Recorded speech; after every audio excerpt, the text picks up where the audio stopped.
You know, But when if you let me comment here, Mr. Ojobo, I think that is why many Nigerians would like you to expatiate more, to tell them more about what exactly is happening. The good thing here is you've mentioned names, and if you say Globacom is going really low, making a lot of people maybe prefer that, for those who love to go with Glo, that it is that low. Has the Commission tried as much as possible to find out how come Globacom, that is also in business, one of the big ones, as you have qualified them, that is also in business to make profit, is that low in an environment that it's set out to make profit? Why is it that other big ones can't go that low and also make profit? I think if you can explain that to the people, perhaps maybe the people will understand what this is about, because it really doesn't add up that one is down there and is still very much in the business, while the others are saying they are running at a loss. I will explain. Now, you have two segments of the market in the data area. You have the wholesale and you have the retail. Now, some of the big companies are playing both in the wholesale and the retail. So they are taking advantage of the infrastructure they have in the area of wholesale to reduce prices in the area of retail. Now, what that does, therefore, is that it introduces predatory pricing. Now, if you are also a wholesaler of, say, bandwidth, and at the same time you're also a retailer, now, you could fix your prices because you have the infrastructure to subsidize in the area of the retail side. Now, but the point is this. Now, if because of that advantage you have in terms of infrastructure, you bring your price below cost, because you have what we call the industry average and industry cost, based on studies and based on empirical investigations. It's like if you're building a house, for instance. Now, there is a cost, there is an estimate that is given to you to build, for instance, a bungalow or a duplex. Now, if you are building a house at a certain price, then it will affect the quality of that house. You might not be able to build a house that is good quality. And the truth is this, and I have to say that. Now, we have received complaints in terms of people that have been getting services from the companies that are offering very, very low prices in terms of the quality of data. But you just told us, sorry to cut you, let me bring this in, but you just told us about infrastructure, and one would also ask, why is it that others haven't tried as much as possible to build their infrastructure? If we've been saying year in, year out, we see them posting huge profit, it then means that they're not also investing in building infrastructure to also help and compete favorably against Globacom. Well, they're not the only ones that have infrastructure. Other networks have infrastructure. But the point is this, the regulator has the role. The regulator has the responsibility to ensure that the industry is stable, to ensure that the industry is well regulated, to ensure that there are no failures, to ensure that the consumers are not shortchanged. Now, I could pay, for instance, for data 10 gigabytes and end up using only 1 gigabyte of that 10 gigabyte because of the quality of service. So what we are saying is this: services have to be provided at a particular area where it can add value to the consumer. You see, when you go below certain prices, it will affect the quality of service that you're producing.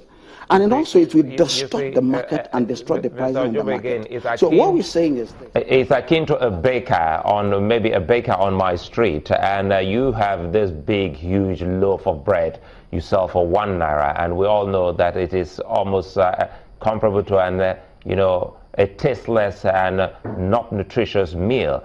And we have another man who lives maybe 10 streets down the road, and his bread, his loaf is smaller, quite very pricey and highly nutritious. Many people will still opt to say, go buy me that bread, 10 streets down. So why don't we let them be the way they are and let them compete? Because I thought that this is about competition, looking at the market? Now, what is going to happen is this. You're going to have a lot of companies close. Now, you're going to have a lot of companies close, and you probably end up with maybe one or two operators. And that takes us back to maybe the kind of thing we had in the days of NITEL, where people will queue for years before they can get service. We don't want to go back to those days where we have monopolies and duopolies. What we want is to have a level playing field where smaller operators can provide innovative and creative services. Even if you look at the industry today, in terms of innovation and creativity, you see that you can get that from very small operators. And what we're saying is this: look, for the bigger operators, 90 kobo as the floor. But for the smaller operators, there is no floor. You can provide your services at a cost below 90. But of course, it has to be at a quality, and it has to be at affordable rates to the consumers. Now, I want Nigerians to know that the Commission is concerned with the welfare of consumers, especially with regards to cost, with regards to pricing of services. But we also want to make sure that Nigerians are getting good prices for the products that are being offered. And that is what this floor is supposed to establish. Because if you don't establish that floor, businesses will be running at a loss. They will not be able to plow back to that business for expansion. That's the point we are making. So we have not fixed the price, but we have said this is the guide for the industry. If you can get me, I mean, because you have said again that you have not fixed the price, you've only established a guide, which you know is above what it is that the market currently, what the market players are currently playing at, and you know that that could ultimately result in a hike. So, you know, whether or not you hiked or you fixed the price, by setting a floor plan, there definitely were going to be consequences, which most likely would, you know, translate into a hike in tariff. So it would seem that for a lot of people, that's just semantics on the one hand. On the second hand, when you talked about the price floor, you talked about how it existed once. Why was it taken away by the NCC? Shouldn't that have been something that everybody knew about all along? Why did you have to reintroduce it in 2016? Yes, I had said that in my earlier statement, that as of 2015, all over the world, people were beginning to go the way of data. And our broadband penetration was very, very low in 2015. A number of businesses and a number of government activities that could actually be done online. There wasn't, we couldn't do that. So what the Commission did was to remove that. One, to increase penetration. And two, to also introduce people to data so that people can have the experience of data service. And then also have a number of businesses also run, you know, on data. But there was a provision made by the Commission, and I want to repeat that if the Commission at any point discovers predatory pricing as a result of the removal of this floor, that the Commission was going to reintroduce a floor to maintain discipline and stability in the industry. Now, and I also want to repeat, as we speak today, there is no CDMA operator operating in Nigeria. The last one was you gave them incentives. You gave the big players incentives. That was the incentive you were giving them. Well, after your aim was established, I mean, some people would say there was no need for you to have taken away the floor pricing as at that time. You know, they will say there are many more creative ways that the Commission could have achieved the same results.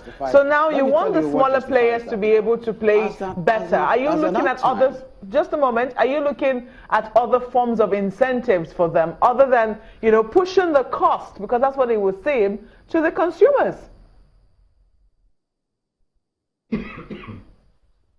No, we're not pushing the cost to the consumers. We are pushing value to the consumers. Now, let me just explain something. Value at what cost? What we have achieved, as we speak today, our broadband penetration is at 21%. As of 2015, we are at between 9 and 10%. we had about 55 million Nigerians on the internet, and today we have 97 and growing. But we also want to make sure that we don't have issues with the quality of service that is provided. We have received complaints in the commission, people who say they can't roll over their data, they have paid for some bundles, and they're not able to use it.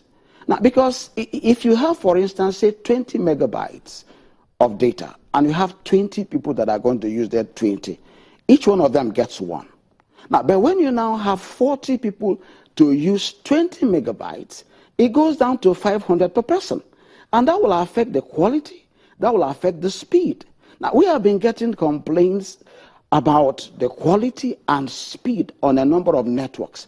But the reason we have discovered... Hang on a minute, we'll come back to you in just a moment. We've got Mr. Deolu Ogunbanjo here with us. He's the president of National Association of Telecom Subscribers. Thank you for joining us on the program today. It's a pleasure. You've heard Mr. Ojobo's explanation about why they did what they did, and so he thinks we should understand their the reason for doing that.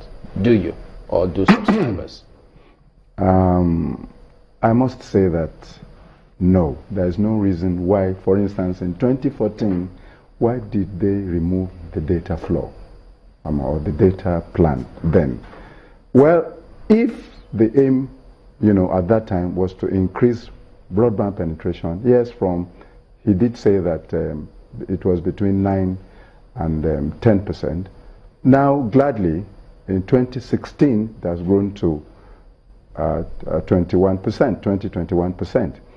Should you now, because it's growing, and we have a target by 2018, we are looking at 30% or more penetration.